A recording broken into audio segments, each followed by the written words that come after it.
there's a lot of talk about multi-server and the importance of it and what our user base and our customers out there are asking for.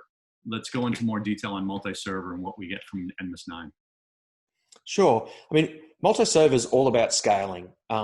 You can, years ago, I'd always get asked how many nodes per server. And the reason people were asking that question is because their licensing of their products would force them to using a single server. And that's not a good architectural solution. You need to be able to have the number of servers that you need to have to solve the problem that you've got. So for example, multiple security zones, multiple data centers, different parts of the network that you need to be able to reach, that maybe you can't reach them from that one polar. You may need to distribute polars into different parts of your network. So that's one big reason to have multi-server. And you might only want to run 50 nodes on one polar. You might want to run 500 on another polar. You might want to run 10,000 on another polar.